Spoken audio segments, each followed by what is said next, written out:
Bienvenidos a Agenda de Muel TV, miércoles, mediados de semana. Casi siempre tratamos de dar una mirada a lo que está pasando en el resto del mundo y en esta oportunidad, en realidad como casi todas las últimas semanas, están pasando muchas cosas y cosas bastante cerca también de nuestro país. Vamos a estar conversando de Ecuador, qué significa esto de la muerte cruzada, lo que ocurrió también en las elecciones en Turquía, con Estados Unidos, junto a Jorge Sad, director del Centro de Estudios Internacionales de la Universidad Católica. ¿Cómo estás, Jorge? Bienvenido. Muy buenos días, Bárbara, y gracias por la invitación. Bueno, partamos por lo último y lo que nos tiene a todos medio descolocados tratando de entender qué significa esto de la, entre comillas, muerte cruzada que está ocurriendo en Ecuador. Esta muerte cruzada, en un contexto muy convulsionado de Ecuador, es un mecanismo que estableció Correa en la reforma constitucional que permite, Bárbara, hacer un llamado anticipado a las elecciones, pero se llama cruzada porque no solamente para disolver el Congreso, la Asamblea Nacional, sino también el presidente. ¿Qué significa en la práctica? Que se disuelve el Congreso, el gobierno puede gobernar por decreto y las elecciones se tienen que realizar dentro de 6 meses, tanto para renovar a la Asamblea Nacional como, en este caso, al presidente. Y eso es lo que conocimos hoy día en la mañana con el decreto del presidente Lasso. Ya, esto como primera cosa para entender y dimensionar, por ejemplo, lo que está ocurriendo en Perú, con esta crisis bien prolongada, cuando se acusaban mutuamente de si debía renunciar la presidenta o el Congreso poner o adelantar las elecciones. En este caso es distinto, lo puede decretar el presidente y es todos, incluyéndolo. Exacto, por eso se llama muerte cruzada, porque la particularidad del caso ecuatoriano es que también incluye al presidente. La facultad que existe en Perú es solo para disolver, en este caso, al Congreso. Tiene algunas limitaciones, tiene que realizarse dentro de los 3 primeros años de mandato. Recordemos que el mandato del presidente Lasso finalizaba el 2025. En consecuencia, cuando haya elecciones, el próximo presidente solo va a poder ejercer hasta el término de ese periodo del 2025. ¿Qué creo yo que hay que mirar, Bárbara, durante este día? Y, Primero, y la reacción agreguémosle, de la Asamblea y Nacional. perdón, agreguémosle también los antecedentes de contexto, porque se llegó a esta muerte cruzada.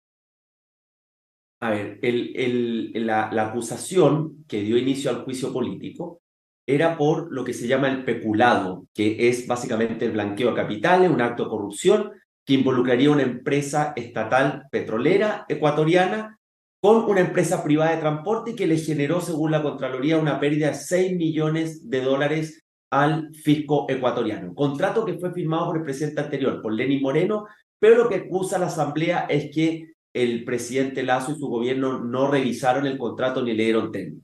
Pero este juicio es totalmente político. De hecho, la comisión evaluadora había desestimado esos cargos y se inserta en un contexto, Bárbara, de que la Asamblea Legislativa ecuatoriana tiene mayoría correísta de oposición. Desde el primer día, el presidente Lasso, que había ganado en segunda vuelta contra un representante del movimiento indígena por un estrecho margen, pero desde el primer día tuvo una suerte de oposición o de bloqueo en el Congreso. No pudo impulsar las reformas, no pudo impulsar su reforma de incentivo a la inversión extranjera, entonces ha tenido una serie de dificultades. Y termina con este juicio político donde, creo yo, el gobierno calculó que finalmente la Asamblea iba a tener los 2/3, los 92 votos para poder destituir al presidente y se anticipa haciendo este llamado a la muerte cruzada. O sea, este podría ser un mejor escenario para el presidente y el oficialismo desde el punto de vista que, a juicio de ellos, se estaría abusando por parte de la oposición de una mayoría, buscando una excusa, en este caso, lo que comentaba, para poder sacarlo. Y entre que lo saquen o convocar elecciones de todos, bueno, hay al menos una alternativa o una esperanza de que en esas elecciones puedan tener un mejor resultado que simplemente terminar destituido. Pienso que para el gobierno es el mal menor. Es la última opción que tenía antes de la destitución, porque naturalmente el presidente Lasso no va a competir, no puede competir en esa próxima presidencial, y es este último recurso en un gobierno que estaba muy atrincherado, con mucha complicación, con una baja aprobación, con un problema de seguridad en términos del número de homicidios anuales que viene aumentando de manera considerable en Ecuador, el problema del narcotráfico y, como te decía Bárbara, hay que ver algunos elementos que pueden seguir a esta muerte cruzada. Lo primero, ¿cómo va a reaccionar la Asamblea Nacional? En las primeras declaraciones aparentemente se va a allanar y no va a cuestionar este decreto. Lo segundo, la calle, especialmente los movimientos indígenas, que son alrededor de el 20% de la población ecuatoriana. Ahí hay una organización que se llama la CONAIE, que tiene mucha fuerza como Federación Indigenista, y hay que ver cuál va a ser su reacción. Y finalmente, las policías y Fuerzas Armadas. Ya tenemos la declaración de las Fuerzas Armadas que dijeron que esto está dentro del marco institucional y constitucional y que por lo tanto hay que respetar la decisión y eso debiéramos nosotros pensar debiera desalentar la violencia en las calles a partir de estos días. Tal como dice esto, perfectamente constitucional, porque es un recurso que existe y que lo puede utilizar. ¿Cuándo podríamos tener novedades? ¿Y qué dicen, no sé si las encuestas o lo que dicen los analistas respecto a cómo le podría ir eventualmente en nuevas elecciones? Es probable que el correísmo y los movimientos opositores en general tomen más fuerza. En la elección presidencial en primera vuelta ganó el representante del indigenismo y que también tenía el apoyo de Correa, pero en segunda vuelta se termina revirtiendo por el llamado voto rechazo. Yo creo que vamos a esperar una asamblea nacional, o sea, todos los partidarios y el partido ligado a Lazo muy debilitado y debiéramos esperar nosotros un regreso del correísmo. Pero todavía esto es una noticia muy en desarrollo. Como te decía, hay que ver cómo lo va tomando la calle, cómo lo va tomando la ciudadanía, con un gobierno que tenía baja aprobación por los problemas especialmente en materia de seguridad y el bloqueo que le impidió llevar adelante su agenda. Y es una mala noticia en general para América Latina, Bárbara, porque si tú le sumas a América del Sur, Castillo el 2021 con su intento hace unos pocos meses de autogolpe, tenemos ya dos presidentes electos en 2021 que no están terminando su mandato. El otro presidente electo fue el presidente Boric en 2021, que obviamente tiene un bajo nivel de aprobación, pero que no está en esta situación. Claro, pues vamos a estar mirando qué pasa en las próximas horas, como dice, van a ser claves y seguiremos, por supuesto, cubriéndolo. Nos tomamos el avión y nos vamos bien lejos, vamos a Turquía, hubo elecciones. Bueno, había muchas expectativas desde distintos sectores de que eventualmente pudiera ganar el candidato opositor, de que finalmente se termina imponiendo el presidente, que pasa a una segunda vuelta. ¿En qué está esto? A ver, la figura de Erdogan es muy relevante en la política turca. Él ha estado como primer ministro o presidente los últimos 20 años. Un liderazgo de corte conservador, de corte también populista, especialmente en los últimos años, y con un liderazgo muy fuerte, con su partido Justicia y Desarrollo.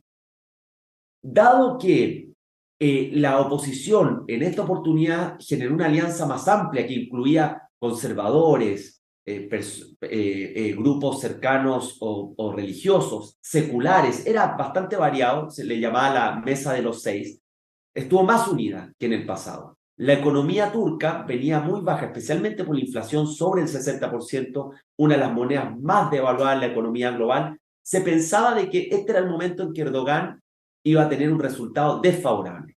Y la verdad las cosas que a pesar de que no ganó en primera vuelta, fue un resultado mejor que el esperado para él y peor que lo que estimaba la oposición. El tercer candidato, Ogan, que obtuvo un 5% de corte nacionalista, va a ser clave en esta segunda vuelta del 28 de mayo para ver dónde se van a ir los votos, pero en la carrera parte ganando Erdogan y tiene las mayores posibilidades de ser nuevamente presidente, en este caso por tercera vez consecutiva. ¿Cuándo vamos a tener ahí también novedades? ¿Cuándo hay segunda vuelta?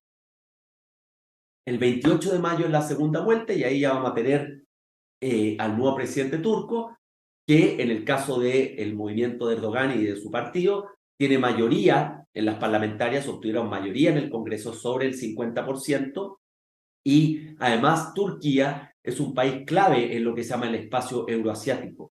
Fue clave en la mediación que permitió la salida de los cereales por el Mar Negro, de los pocos acuerdos que ha habido en la guerra en Ucrania, fue ese, y es clave también por el vínculo entre la zona euroasiática y Occidente. Tiene una relación, podríamos llamar, ambivalente con Rusia, porque tienen relaciones, pero a la vez tienen profundas tensiones en el caso de Siria, pero Turquía siempre ha sido un punta de lanza muy importante en esa zona, en este puente occidente y esa zona. Desde la oposición acusaron fraude electoral, no reconocen el resultado. ¿Cuánto de eso escala o finalmente se queda ahí en la nada? Se le ha acusado de eso a Erdogan, especialmente en los últimos años, de tener una deriva más autoritaria en la forma de ejercer el poder, de limitar la libertad de prensa, de perseguir a algunos opositores. Hay distintos tipos de acusaciones, pero lo que dicen los expertos electorales es que no hubo fraude y que hasta el momento no hay evidencia de que no haya funcionado correctamente ese proceso electoral. Ya, nos volvemos a tomar el avión entonces y nos vamos a Estados Unidos porque hay harta tensión respecto a lo que han sido unos cambios, giros en las materias migratorias, todo esto mezclado también con bullados casos judiciales del expresidente Trump, la posibilidad de la reelección o no del presidente Biden. ¿En qué están en Estados Unidos? A propósito también del Ahora, fin del Estados artículo Unidos, 42, sí, pensando en las nuevas medidas migratorias. sí, Estados Unidos, bueno, tuvo el término de estas medidas excepcionales durante la pandemia. Vimos estas imágenes en la frontera con México. Tiene una negociación política importante entre los republicanos y los demócratas de aquí al 1 de junio, que es el famoso tema del techo de la deuda, que es el límite por el cual se puede endeudar el gobierno federal y que está originando una negociación muy dura políticamente y que puede tener consecuencias para la economía de ese país. Y luego tenemos ya lo que va a ser la carrera para la presidencial del 2024 en noviembre. Biden va a la reelección, diría que ahí no hay ninguna duda por parte de los demócratas. Y en los republicanos, lo que muestran las encuestas hasta el día de hoy es que la brecha que tiene Trump con los otros candidatos o precandidatos republicanos, como el gobernador de Florida, DeSantis, como el ex vicepresidente Pence, es bastante alta, es bastante amplia. Estamos hablando de encuestas bárbaras que van entre 35 puntos de ventaja de Trump hasta 8 puntos. Uno podría decir que si el gobernador de Florida, que es el segundo mejor perfilado, no arriesga, es muy difícil que Trump no sea el próximo nominado republicano, que además se ha fortalecido por estos juicios que se han iniciado en su contra. Es que eso también es curioso porque uno pensaría o podría pensarse como lo obvio que todos estos procesos judiciales en su contra le perjudiquen, no que lo benefician, aunque él se pone en el papel de perseguido, por supuesto. Claro, Trump tiene un manejo comunicacional que pocos lo tienen en el mundo, logra captar la atención, se mueve bien en ambientes polarizados y la política americana está profundamente polarizada, prácticamente en ningún tema los republicanos y los demócratas están de acuerdo, salvo, diría yo, en lo que ellos llaman la amenaza de China a nivel global. Es el único tema y recientemente la guerra de Rusia en Ucrania, pero no hay ningún tema de política local donde estén de acuerdo. En ese contexto, la mayor parte de la base republicana piensa que lo de Trump es una persecución política. La Constitución americana, que es minimalista, no dice nada respecto si puede ser candidato a alguien que está procesado. No habría una inhabilidad legal. Y lo que muestra, por lo tanto, las primeras reacciones es que Trump ha salido fortalecido, por lo menos en su base electoral, con este juicio, pero a la vez las encuestas muestran que el candidato más competitivo frente a Trump es el actual presidente Biden. ¿Qué podríamos pensar, Bárbara, para el próximo año? Que será un escenario electoral muy similar a la elección pasada, altamente polarizada, reñida, voto a voto, y que se va a definir finalmente por algunos de los estados claves. Vamos a estar mirando eso entonces, cuáles son las cosas a más corto plazo que tenemos que mirar y de algún otro país que no hayamos comentado que también esté así en alerta tan fuertemente como lo que hemos comentado recién. Yo creo, Bárbara, que hay que mirar las elecciones en enero en Taiwán. ¿Qué va a ocurrir? Taiwán como un símbolo de parte del enfrentamiento entre las potencias, entre China y Estados Unidos, aunque Estados Unidos siempre reconoce el principio de una sola China. Esa elección, vamos a ver si se confirma al gobierno actual, que es más bien opositor o incómodo para la República Popular China, o fuerzas que son más cercanas. Ahí va a haber un antecedente interesante. Tenemos lo que mencionábamos de la elección de Estados Unidos y hay que ver, Bárbara, también cómo comienza este nuevo ciclo electoral en América Latina, las elecciones en Argentina en octubre, las elecciones en México el próximo año y distintos eventos electorales que nos van a ir marcando el termómetro en este lado del mundo. Una de esas vemos nuevos giros y ya sabemos que los péndulos van de lado a otro, bello raro. Muchísimas gracias, Jorge, por haber conversado con nosotros. Nos vemos pronto con más análisis internacional. Gracias, Bárbara. Muchas gracias. Que tenga un buen Igualmente. día. Los dejamos invitados a seguir con nosotros todos los miércoles, dando una mirada a lo que está ocurriendo, por supuesto que en el mundo, aquí en emol.com.